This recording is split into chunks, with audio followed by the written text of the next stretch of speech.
जय श्री कृष्णा। मैं आपकी ज्योतिष मार्गदर्शिका श्रुति आरा हूँ।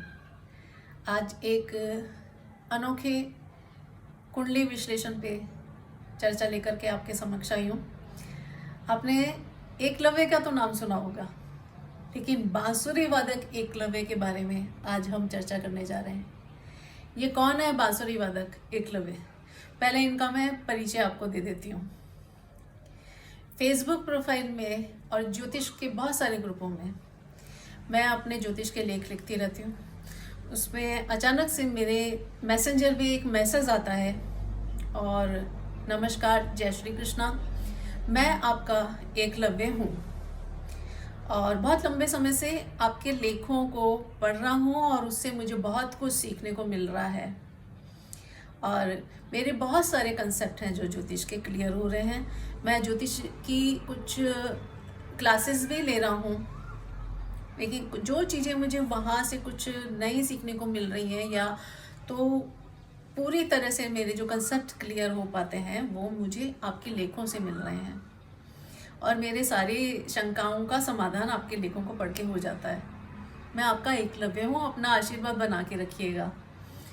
मैं एकदम से वो मैसेज पढ़ती हूँ और जो मुझे लगता है द्रोणाचार्य जी को जो एक सुखद अनुभूति हुई होगी वो मतलब अश्रु मिश्रित और खुशी भी थी कि ये कौन सा एकलव्य आ गया। अब इसका नाम मैंने बांसुरी वादक क्यों रखा? मेरी मित्र सूची से वो ऐड होता है, मैं देखती हूँ कि इसमें बहुत सारे उसके वीडियो हैं, वो बांसुरी बजा रहा है और बहुत ही इतनी अच्छी, इतनी उत्कृष्ट उसकी जो बांसुरी बजाने की शैली और जिस तरह से वो बजा रहा था, बड़ी मधुर, एक जैसे कोई एक बेस्ट जो आर्टिस्ट होते हैं बजाते हैं उस तरह से मुझे लगा कि वो प्रोफेशनल है। मैंने पूछा कि क्या तुम बहुत एक्सपर्ट और मतलब तुमने कहीं से सीखा है, ट्रेनिंग ली है? कहता नहीं, मैं ऐसे ही शौक से बजाता हूँ, तो मैं तो एक छोटी मोटी नौकरी करता हूँ। मुझे आश्चर्य हुआ, मुझे देखना है कि मेरा ये बांसुरी वादक एकलव्य जो है इसकी कुंडली में ऐसे क्या योग है जो इतनी सुंदर बांसुरी बजा रहा है। मैंने उससे मांगा कि अपना बर्थ डिटेल मुझे दो, मुझे देखना है। तो उसने अपना मुझे जो बर्थ डिटेल भेजा है आप खुद भी देखिए और आश्चर्य करेंगे। मैंने उसके बारे में कुछ भविष्यवाणी करी थी 2 वर्ष पूर्व और वो अपने जन्मदिन के 2 दिन पहले ही आया था। पहले उसका जन्म विवरण जानते हैं कि क्या है उसका जन्म विवरण। 26 अप्रैल 1992 शाम 6:30 पे नागपुर में उस लड़के का जन्म होता है। उसे पता भी नहीं होगा कि वो एक बहुत ही बेस्ट आर्टिस्ट बनेगा, बांसुरी वादक बनेगा, उससे धन भी कमाएगा, नाम कमाएगा, सम्मान कमाएगा और नौकरी छोड़ के एक बहुत अच्छा व्यवसाय भी करेगा। मैं उसकी कुंडली का पूरा एनालिसिस करती हूँ, आश्चर्य हो जाता है कि वो बहुत ही अच्छे कलाकार के रूप में जाना जाएगा, नाम होगा और साथ में ही वो इससे धन लाभ भी कमाएगा। ये उसकी कुंडली में योग बन रहे हैं। मैंने उसकी कुंडली का एनालिसिस किया और ग्रुप में पोस्ट भी किया। कहता है ऐसे ही सरप्राइज़ दिया क्योंकि वो 2 दिन पहले ही आया था 24 अप्रैल को और 26 को उसका जन्मदिन था। मैंने सडनली एनालिसिस करके ज्योतिष आर्टिकल उसके ऊपर लिखा और पोस्ट किया। वो बहुत आश्चर्य, कहता क्या गुरु दक्षिणा दूँ?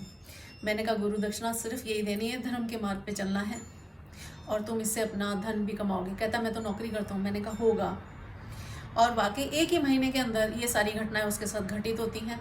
वो मेरे पास आके कहता है एक दिन की कोरोना पीरियड चल रहा है, शायद एम्प्लॉयज़ की छटनी हो, कहीं मेरा नाम भी आने वाला है। मैंने कहा ये योग घटित होने वाला है, घबराना नहीं है। कहता मैं व्यवसाय कर ही नहीं सकता, मेरे पास धन वगैरह कुछ नहीं है, ना मेरे अंदर वो कैलिबर है न गट्स है। मैंने कहा तुम सब कुछ करोगे, तुम्हारी कुंडली में ऐसे योग हैं और वो 1 महीने में सारी स्थितियां घटित होती हैं। वो एक माना हुआ बिजनेसमैन भी हो चुका है, कंप्यूटर इंस्टीट्यूट का ऑनर है और अपनी कला से नाम भी कमा रहा है। हम उसकी कुंडली का एक नज़र डालते हैं कि ऐसे क्या योग हैं, आपको भी सीखने को मिलेगा। जो ज्योतिष विद्यार्थी हैं इसको देखिए। अब कुंडली में उसके क्या योग बनते हैं ये देखिए। तुला लग्न की उसकी कुंडली है और तुला लग्न में जो उसके नक्षत्र स्वामी होते हैं स्वाति नक्षत्र, जो उनके देवता जो होते हैं वायुदेव यानी राहु महाराज होते हैं। अब दूसरा उसका पॉइंट आता है कि लग्नेश जो हैं वो अष्टमेश भी हैं और अष्टमेश होकर के अपनी उच्च राशि यानी गुरु की मेन राशि में बुध के साथ में है। बुध का नीच भंग हो रहा है। साथ ही आप देखेंगे कि विपरीत राजयोग का भी निर्माण कर रहा है। त्रिक भाव के स्वामी या तो त्रिक भावों में 6, 8, 12 का स्वामी 6, 8, 12 में ही हो, या फिर छठे भाव के 8वें में, 8वें के छठे में या 12 के छठे में ऐसे हो जाए तो भी विपरीत राजयोग का निर्माण होता है। अब तीसरा पॉइंट आता है, तृतीय भाव के जो स्वामी हैं उसका संबंध जितने भी गले से बजाने वाले वाद्य यंत्र होते हैं या जो भी गायक होंगे, आप देखेंगे उनका जो तीसरा लॉर्ड है तृतीय भाव का स्वामी, तृतीयेश और तृतीय भाव की स्थिति बहुत स्ट्रॉन्ग पोजीशन में होती है। इसकी कुंडली में वो योग हो रहा है।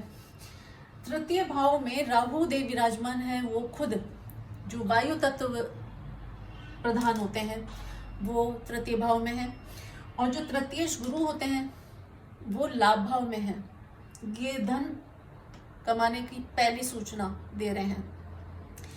और लाभ भाव के स्वामी एकादश भाव में, तृतीय भाव के स्वामी एकादश भाव में, लाभ भाव से दृष्टि डाल रहे हैं अपने ही भाव पे। ये एक स्ट्रॉन्ग पोजीशन है इस कुंडली की। फिर चतुर्थ भाव का संबंध फेफड़ों से होता है। चतुर्थेश और चतुर्थ भाव, चतुर्थेश से हम शनि होते हैं, वो शनि भी वायु प्रधान है और राशि भी वायु प्रधान है। अब चतुर्थेश अपनी ही राशि में केंद्र में बैठ करके शश योग का भी निर्माण कर रहे हैं। यहाँ पे जो पंचम भाव है उसके जो स्वामी हैं वो शनिदेव है, वायु प्रधान। वहाँ पे चंद्र और मंगल है, ये एक लक्ष्मी योग का निर्माण कर रहे हैं। इनका भी संबंध तृतीय भाव के स्वामी से हो रहा है। और गुरु की चंद्र मंगल पे दृष्टि, चंद्र मंगल की सप्तम दृष्टि गुरु पे, ये एक अति धन योग का निर्माण कर रही है। यानी अपनी कला से जातक कमाएगा, ये इसके चौथा पॉइंट नजर आ रहा है। अब अगला पॉइंट आप देखेंगे कि ये क्यों नहीं नौकरी करेगा, और इसका कारण है उच्च का जो सूर्य है यहाँ पे है, विराजमान है। लाभ भाव का स्वामी साझा व्यापार के भाव में बैठा है, उच्च का होकर के ये, और इस पे गुरु की दृष्टि फिर से। लग्नेश का संबंध तृतीयेश पंचम पंचमेश से हो रहा है। जब इस तरह के संबंध बनते हैं, यानी बुध गुरु का संबंध शुक्र से हो रहा है, लग्नेश से हो रहा है, इस भाव के स्वामी से भी हो रहा है, ये एक अति धन योग का निर्माण भी कर रहा है। और कला के माध्यम से ये जातक धन कमाएगा, नाम कमाएगा, सम्मानित होगा। आज 2 साल हो गए, ये एक अच्छा वेल एस्टेब्लिश इंस्टीट्यूट का ऑनर भी है और अपनी कला से नाम भी कमा रहा है, धन भी कमा रहा है, सम्मानित भी हो रहा है। रुपेश वालेकर उस बांसुरी वादक एकलव्य का नाम है। आप सभी उसे अपनी शुभकामनाएं दें, आशीर्वाद दें, और मेरी भी शुभकामनाएं और आशीर्वाद है रुपेश तुम्हें जीवन में बहुत नाम कमाओ, अपनी कला से सारी दुनिया को बहुत ही समृद्ध करो और खूब नाम यश कमाओ। ये इसी कामना के साथ में शुभकामनाएं, शुभाशीष। आपको ये वीडियो कैसा लगा प्लीज़ लाइक, कमेंट और सब्सक्राइब करके ज़रूर बताइएगा, और ऑल के बटन पे ज़रूर क्लिक कर दीजिएगा ताकि आपको टाइम टू टाइम मेरे सारे वीडियो के नोटिफिकेशन मिलते रहें। फिर से आऊँगी एक बहुत ही अनोखे विषय के साथ में, नया वीडियो लेकर, नया विषय लेकर के आपके समक्ष। आपका सहयोग मेरे को प्रेरित करता रहता है। प्लीज़ अपना सहयोग बनाए रखिएगा। सब्सक्राइब, लाइक, कमेंट जरूर कर दीजिएगा। जय श्री कृष्णा।